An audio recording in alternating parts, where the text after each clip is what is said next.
Hello, my wonderful brothers and brothers, guys of the wonderful Maverick Nation. I am Direction Maverick, and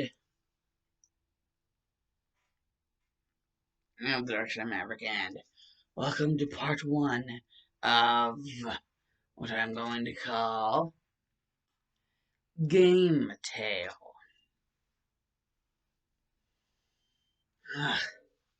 I'll be freezing my ass off. Can't imagine what it must be like outside.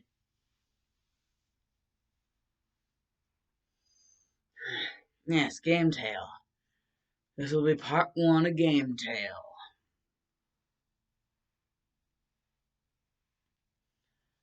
And how exactly are we going to start off part one of Game Tale?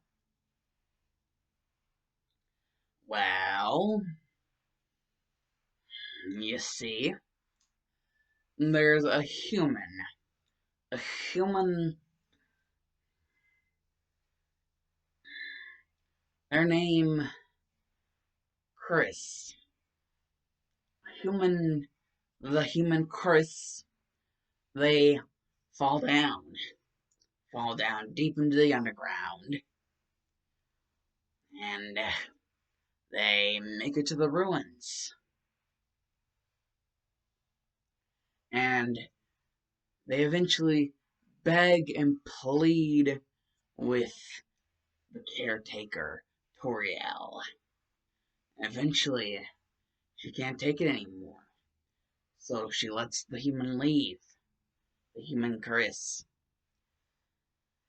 This would be a terrible decision on her part, considering her mostly pacifistic beliefs, and mostly beliefs that no one should ever have to be hurt. At least not if it can be helped. Eventually, the human Chris, they would make it to a snowy land. And lo and behold, the first person to greet them, first person to meet them, on a bridge.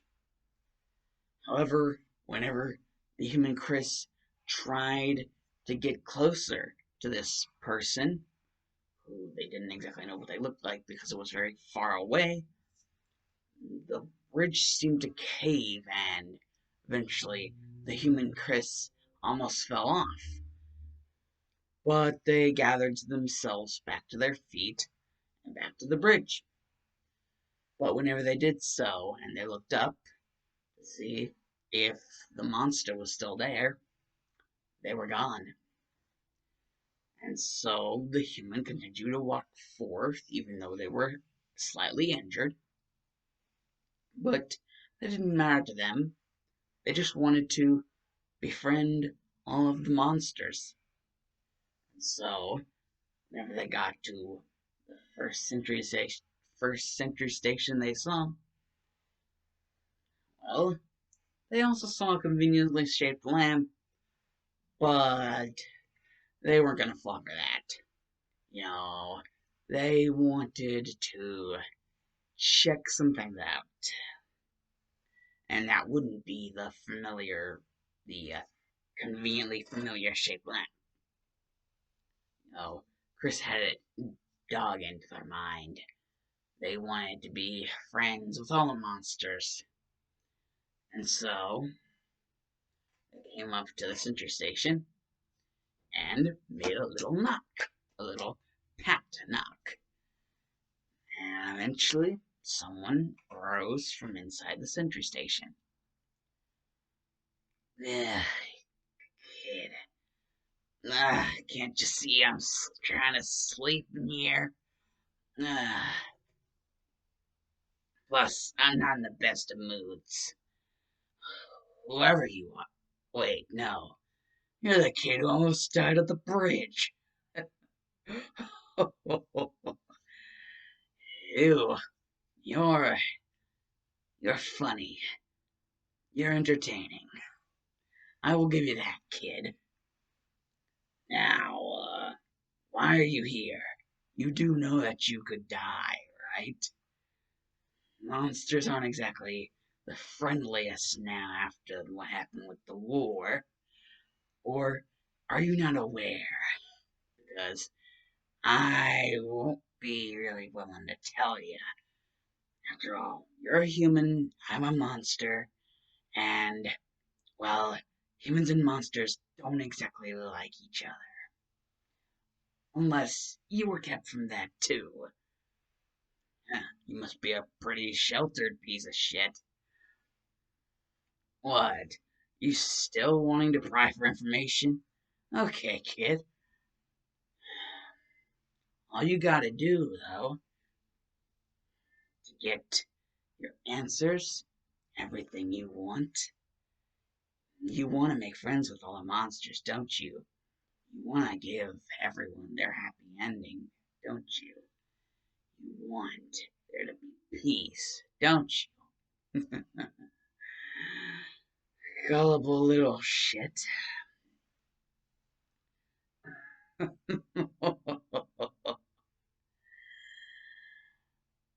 Kid, all you gotta do is shake my hand.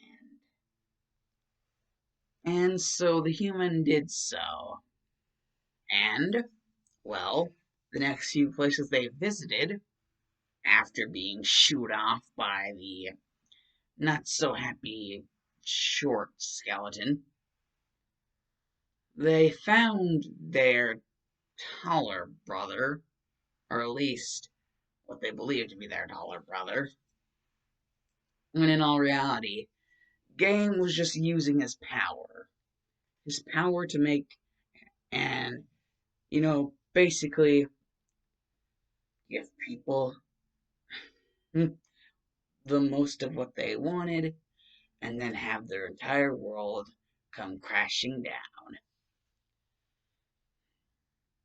Game would give people everything that they ever wanted and then drive them straight into the dirt. One moment, people were as happy as could be, and the next moment, they were in true despair. That was Game's power. All you had to do was shake his hand for it to happen. And that's basically around the time how the human tried to make friends with the king, is whenever the second part of Game's power kicked in.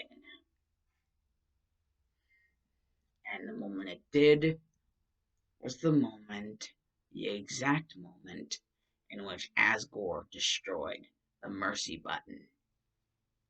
And not long after that, an onslaught of fire attacks, and what do you know? No amount of determination could help that human come back from the dead. Many, many times this had happened. To tell the truth, monsters were mostly indifferent to humans. That was until the king decided that 7 of them needed to die in order for the monsters to be free. Now, no one can seem to decide what they want. That is, except for the royal guard, because they're all underneath Undyne. Someone who Game Sans considered to be the ultimate kiss ass of the king, though he would never say it out loud. Some people said it was because he was a coward, you know, but Game Sans knew himself that it was because he wasn't stupid. That's why he never said it in front of her. Because he wasn't an idiot. But then there was a certain other skeleton, one that wasn't some sort of fake mirage, that came around and were so eager, so very eager to join the Royal Guard that, for Game Sans, it hurt like hell how much of a loser this person was. To, I mean, he thought the hounds in Snowdon were kiss asses to Undine. No, this person, this skeleton, was so much of an Undine kiss ass that he truly indeed believed that she was just doing this just to bring dishonor to the name of any monster, like skeleton monster, that was ever alive before or after. So, gaining Game Sans' feelings. First of all, he wanted to know this skeleton's name. Second of all, he wanted to murder them slowly and painfully. But however, he would only get a chance to do one of those things. And that was because he had been caught doing some very illegal things. Well, not really more legal than murder, which is usually, if not always, what happened whenever someone shook his hand. Eventually, after the good stuff came the bad stuff, and like 100% of the time, the bad stuff, the last bad thing was their death. But Game really did not care. He could care less, actually. He couldn't care less because he didn't care at all.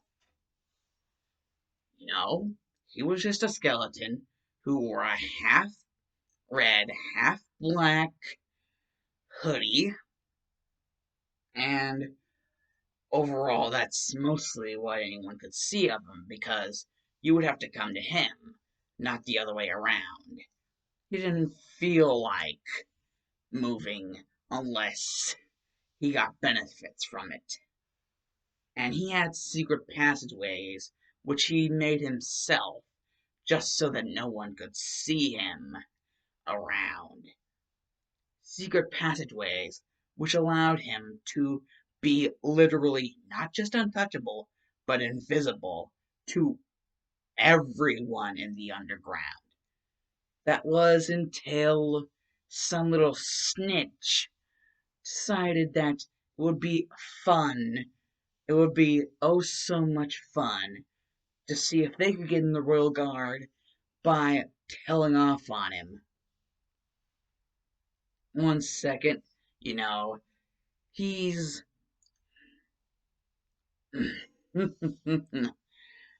Well,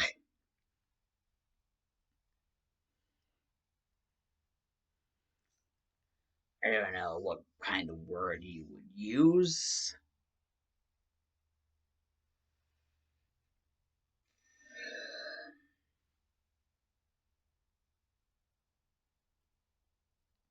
Mixing and mingling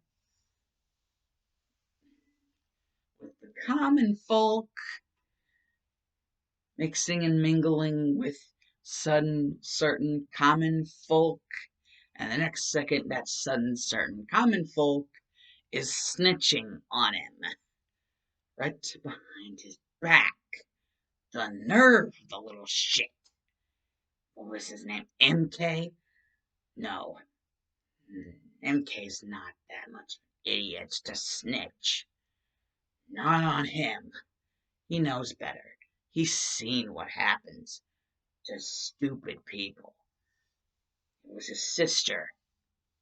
What was her name? Goner? Yes, Goner. She was the snitch. And she had just got out of the hands of very bad people, too. Oh, how much it would suck if, after her little snitch, she ended up gone, just as her name would imply. Game couldn't think of much else. only except for what he would do to Goner whenever he got his bony fingers around her neck. And that's whenever it started happening. You could hear them. You could hear that dog duo high on his tail, non-existent as can be, but still hot on the trail of any steps that he had made. They had found their way to his little secret hotspots, and that meant that they were on his trail even worse than he had originally anticipated. Ending Goner Kid was going to have to wait. It was going to have to wait if it was going to survive outside of, bars, as Game like to call them. The sucker bars. Because Game only ever believed that those behind bars were the ones that were the suckers out of the criminal underworld. Game never needed to be a part of the criminal underworld. He always thought of himself as someone who was part of a criminal overworld or overmitch world. Not Ubermitch, Overmitch, because he was over every Ubermitch of the criminal underworld or overworld that he had ever been around, ever seen, ever knew. He was over them all. Well, was at least his thinking process, his mindset, in his mind. He was over them all. They were all underneath him. He was the top dog, and they were the scraps on his plate. Game thought of himself very highly, but not too highly as to not expect the law to eventually catch on. He just never thought it would be this bad. That he would have to be running from those two, Dagami, Dagaressa. He never thought it would get this bad. And lo and behold, who was with him? That other skeleton. Undyne let her in just so that she could pull this case, not have to do it herself, pull herself out from underneath it.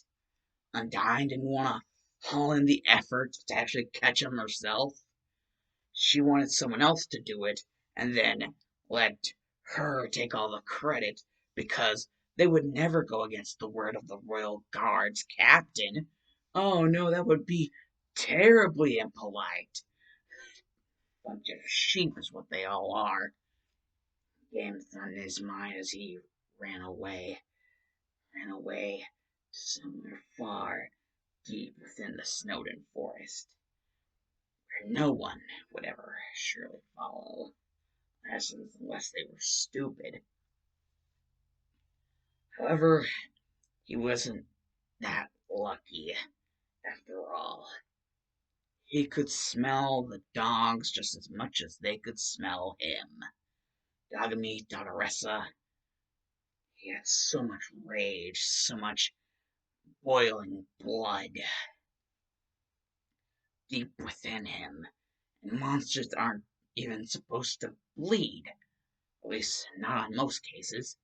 Not unless they were really determined monsters. Blood was really the only sign beyond being able to persist after being actually killed that you were a determined monster.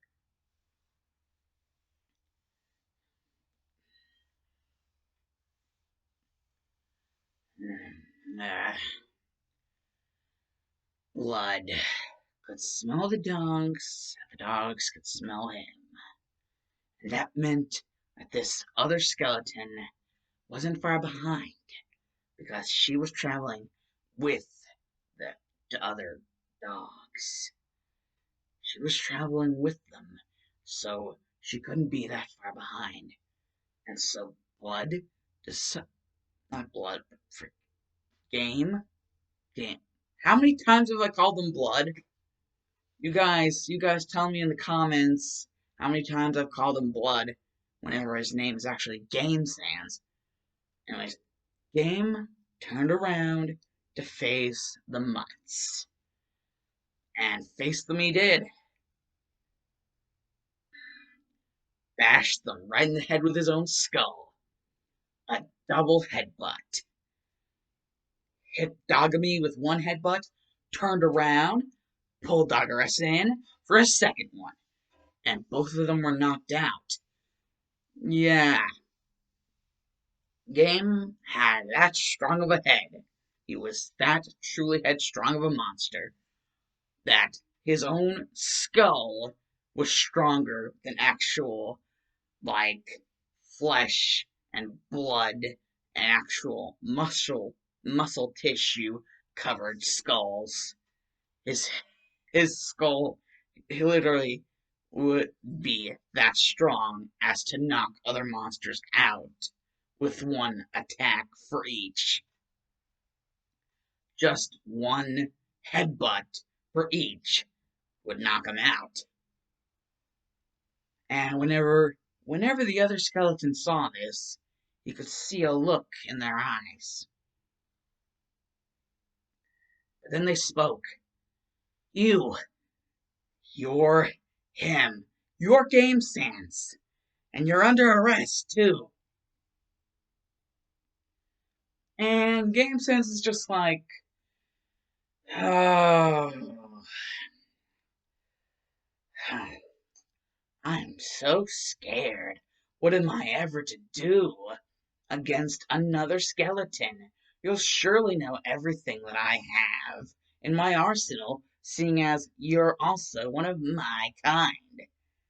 Though you're also an undying kiss-ass, so, none of that's going to matter. Because I'm not an undying kiss-ass.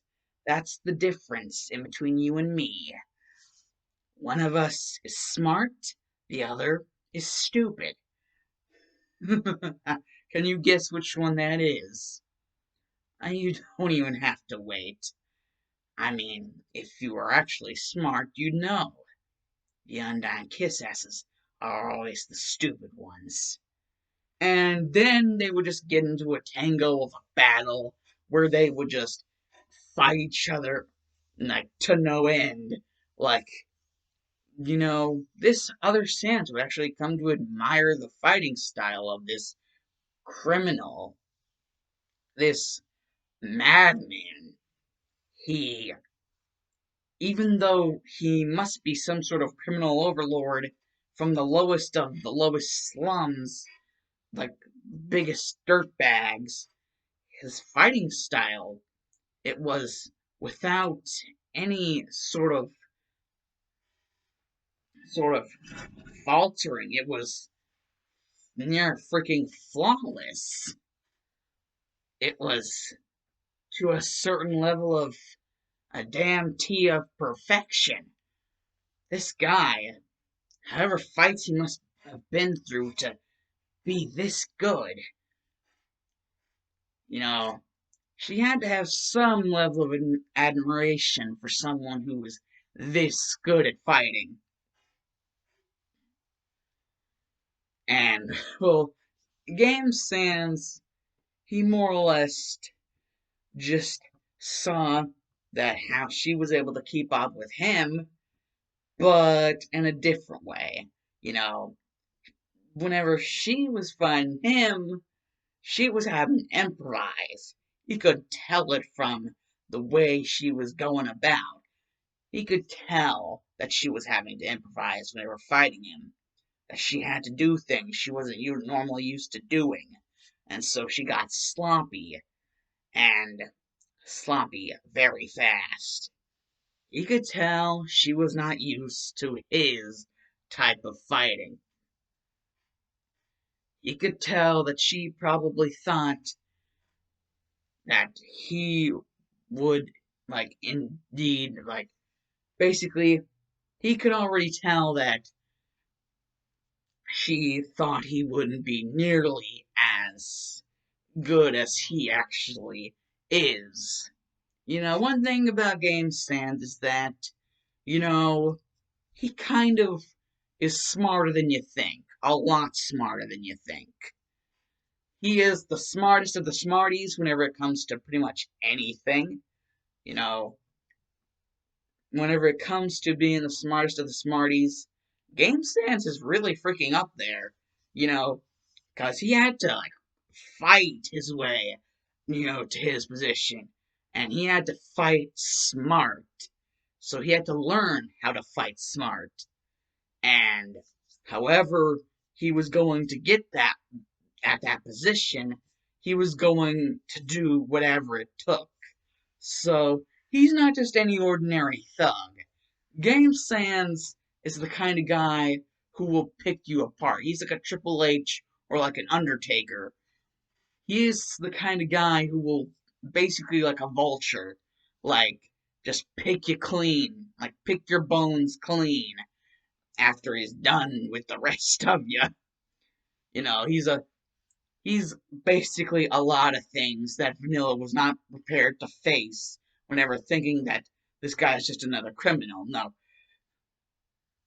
No, he's just like, she's just thinking, you know, it's just another criminal, but, to be, to her surprise, it's nothing like that. Like, Game is nothing like that. He is not just another criminal, he is something else entirely. And, well, with that kind of advantage, he was able to, like temporarily slip away from this other skeleton's grasp. But whenever this other skeleton kind of got the gist of what they were dealing with, or at least what they thought they were dealing with, you know, very still off the kilter on, what they were dealing with, Vanilla actually was able to, like, call in for reinforcements. Undyne actually noticing that, you know, if she needed reinforcements for just one guy, and, she had Dagami and Dagaressa with her, he has to be some level of, like, really serious, like, really bad. If someone who trained as hard as this certain skeleton did, and, was this persistent, this determined, and if she is literally willing to admit that she needs backup, yeah, Undyne's gonna get there. Undyne's gonna show up. And so eventually, Game he just gets cornered. And, eventually Undyne showing up.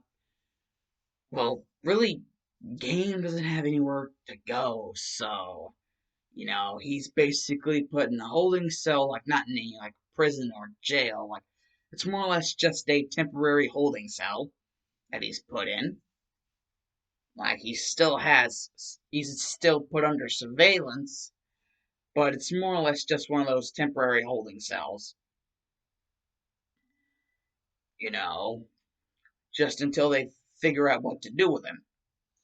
And, they'll know what to do with him once, like, standing trial. They're gonna have, like, a big trial. It's gonna be like a court thing. It's gonna be like a order in the court. And so basically, this one person is like, I bet you're probably wanting to know who I am. And, Game is just like, nah. Besides, it pissed me off anyways. Why would I want to know who you are? And basically, they're just like, Vanilla Sands. And yes, you are indeed going to need a lawyer if you want to get out of this alive. Or at all. And Game is just like, you think you're funny, don't you? And basically Vanilla's like, you think you're really funny. You think you're really smart. And Game is like, I should be saying that to you. It doesn't matter if I'm behind the bars or not. You're still the one who has the disadvantage without your friends to help you. And, well, basically, what happens is I'm going to leave it off right here before the whole court thing because that's going to be left for part two. Because I can already hear my dad pulling in. Because the freaking garage door is loud as freaking hell. So, yeah. This is because Dark Shadow never forgets OUT out here. You boys